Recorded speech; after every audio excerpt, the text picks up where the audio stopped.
Tvarumo politika ant tiek platus spektras klausimų, kad tu turi susivokti, o kame visame tame prasmė tau asmeniškai, ar ne? Ir susidėlioti. Ir sako, kad sistemos veikia gerai tada, kada veikia po sistemės tuo pačiu tikslu.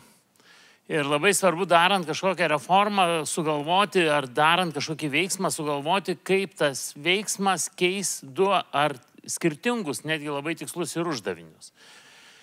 Tai man iš tikrųjų tas prasmės atradimas tvarumo politikoje yra labai sudėtingas, nes čia yra ne kirpykla, čia yra ne, sakykime, netgi MPP patikrinimas, ar ne? Čia kaip direktorius kalbėjo, kad gyvensim kažką 110 metų, ne, ten, sakykime, bet ne aš tikrai, ar ne šiuo atveju. Tai galbūt ir bus ta pasaulio pabaiga, nes iš principo, ar net tvarumo politika, kalbant paprastai, tai yra, kad žmonija išgyventų. Ar ne? Ir esminis klausimas, ar mane tai liečia. Ir tos prasmės atradimas, jis yra labai sudėtingas, nes mūsų mokiniai, jeigu kalbam apie mokyklą, darbuotojai dažniausiai mes mastom tokiais ciklais, ar ne, ten iki pensijos 10 metų, kol vaikai užaugs iki 18, ar ne, kol baigs studijas, kol nesusirgau kažkokių ligų neturiu ir panašiai. Tai kai kalbam apie tokius ilgalaikius mokyklos pokyčius, siekiant kurti tvarę organizaciją, aš esu išmokęs tokį pasakymą, kad mes galim daug, bet ne viską. Tai šiuo atveju sėdint čia aš galvoju, ar kur link mes judam, ar aš viską privalau daryti, ar aš turiu atsirinkti ir panašiai. Tai mes iš tikrųjų bandom atsirinkti. Iš tikrųjų mes bandėm daug kur, bet mums nepavyko.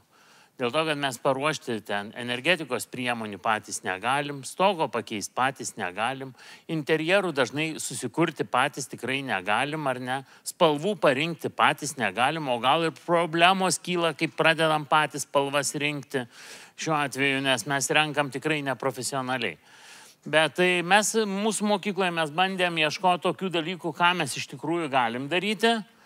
Tai pirmas veiksmas tai yra technologijos ir skaitmenizavimas, tas priklausė labai nuo mūsų ir aš apie tai daugiau kalbėsiu, mokyklinio autobusiukų maršrutų koordinavimo sprendimai.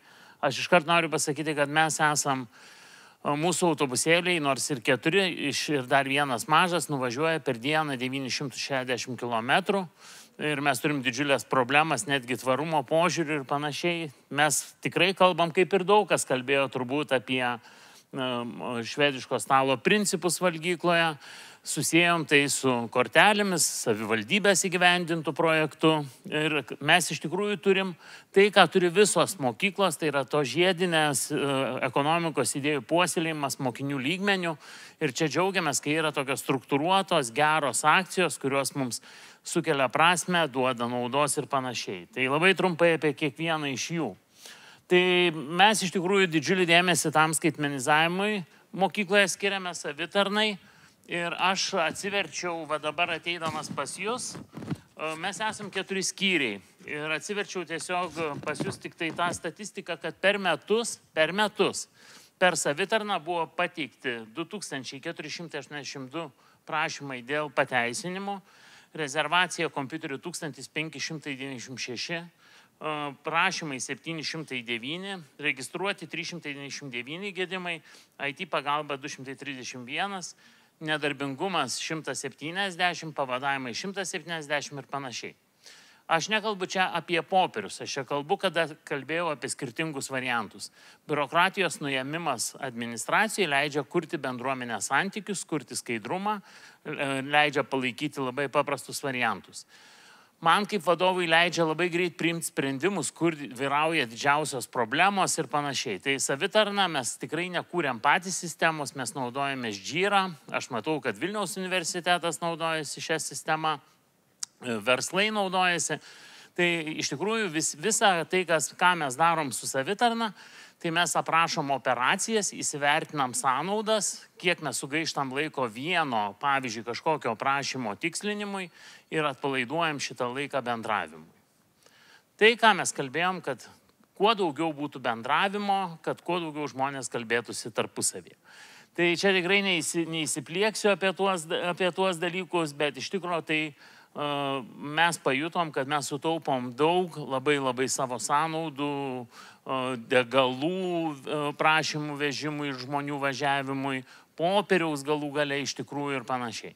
Tai tas proceso optimizavimas, jis mums padeda užtikrinti tam tikrus tvarumo principus organizacijai.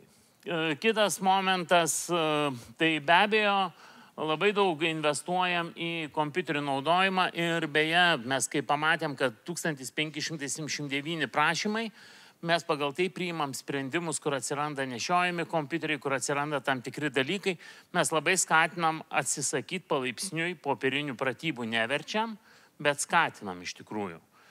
Tai jeigu jūs galvojat, kad statistika mus džiugina, jeigu vienas ar kitas mokytojas daug naudoja kompiuterių, kad mus džiugina, tai visiškai ne, čia leisiu savo pašaržuoti, mes akivaizdžiai pamatėm, kad iš tos pačios džyros, iš savitarnos ištraukė, mes pamatėm, kad dalis mokytojų jau labai dažnai naudoja tuos kompiuterius ir kilo įtarimas, ar čia nėra problema, kad jis nepasiruošia pamoką ir tada paprasta duoti ir spręsti eduką, ar ne, šiuo atveju, nes atsiverskim ir viskas.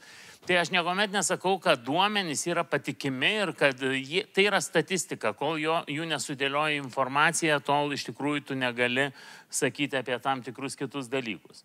Bet iš tikrųjų mes esam iš tų retų mokyklų, kur mes už, pavyzdžiui, pratybas elektroninės prašom, kad mokėtų patys tėvai.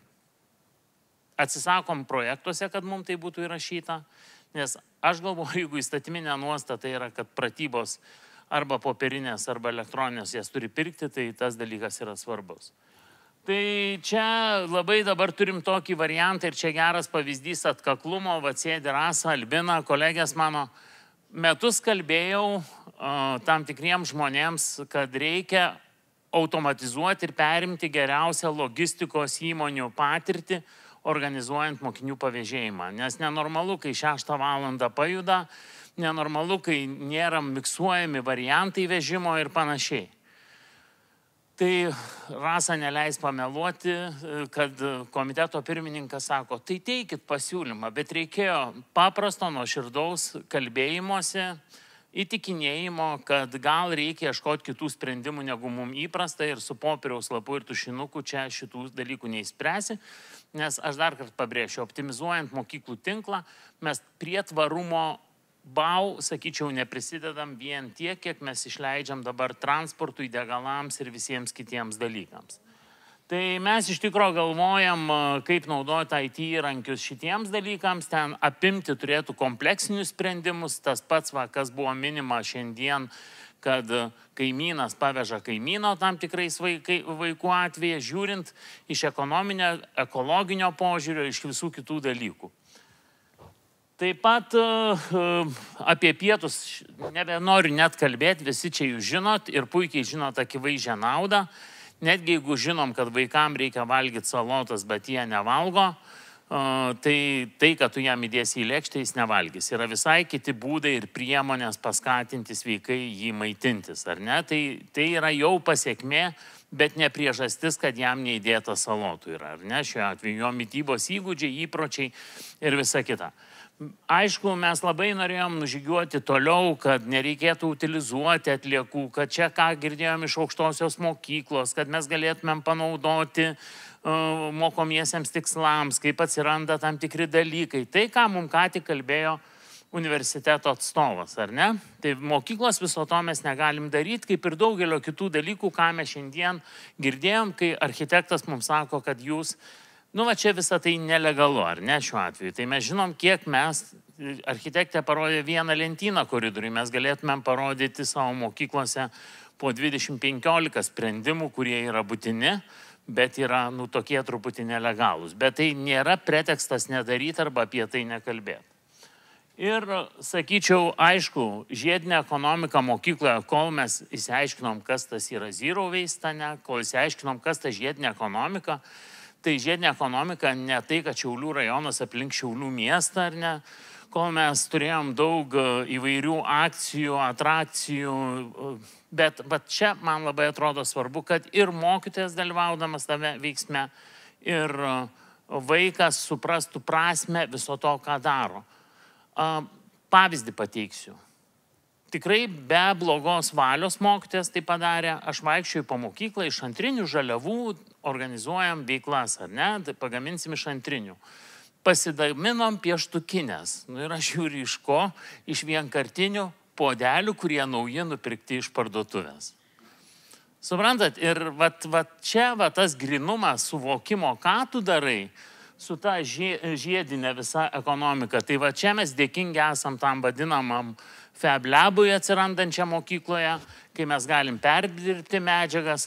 Mes net diskutavom, kai gaminom tuos laikrodžio, patys gaminom su vaikais iš atliekų ciferblatus, ar kaip ten pavadinkim, gaminom tuos briketus su vaikais, o po to susėdė su mokytojais mokytojų kambarį savo ir diskutavom. O čia nebuvo, kad to vandens daugiau išnaudojom, žymiai negu naudos sukūrėm. Tiesiog visuomet tu turi kelt kritinius klausimus ir tu negali aklai, ypatingai kalbant apie mokinius, paimti ir tai pavadinti, kad čia mes jau ugdom, ar ne, šiuo atveju. Toks ugdymas gali būti labai didžiulė imitacija, o imitacijos buvimas yra pavojingesnis negu bet kas. Tai aš tik tai norėčiau pasakyti, kad čia įvairiausių dalykų yra ir tos dėžutės ir visa kita. Man gal labiausiai patiko, kas mokykloje buvo padaryta, kai vaikinukai per technologijų pamokas suvirino dviračių laikiklius iš metalo atliekų visiškų ir mes gal naujo nieko nepirkom, panaudojom tas pačias antrinės žaliavas. Aš šiandien čia sėdėdamas, nors aš ir gale turiu apibūdinti, aš galvoju, kai aš esu iš kaimiškos vietovės, tai mes tikrai prisidedam prie to antrojo šanso rūbui, ar ne, nes mūsų nemaža dalis vaikų yra iš tų parduotuvių nusipirkę rūbus, tikrai nenaujus ir dėvim tos pačius. Tai tie kontekstai Lietuvoje yra labai įvairūs. Kalbant prie transporto, man labai patiko, čia taip peršoliavau, buvom su policija susitikę, tai jie irgi kompleksiškai mato tos judumo klausimus, ar ne? Nuo dviračių takų nutiesimo, sutvarkymo, jeigu tu nori, kad judėtų, pėsčiųjų takų sutvarkymo, jeigu tu nori prisidėti prie to tvarumo iš tikrųjų kompleksiškai. Ir tikrai tvarus kelias tai nėra iš seno betono išpiltas naujas kelias, ar ne? Tai tas ieškojimas, jis yra nuolatinis ir panašiai. Kuo pradėjau, to pabaigsiu. Mes daug ką galim, bet tikrai ne viską. Ir pats geriausias variantas, kada mes suvokiam, kad viena ar kita mūsų priemonė prisideda prie kelių tikslų tvarumo politikoje šiuo atveju. Prie bendruomenės kūrimo, prie popieriaus mažinimo. Ir jeigu jūsų priemonė apima keletą tikslų, tai ta priemonė iš tikrųjų yra gera. Viskas. Puikiai.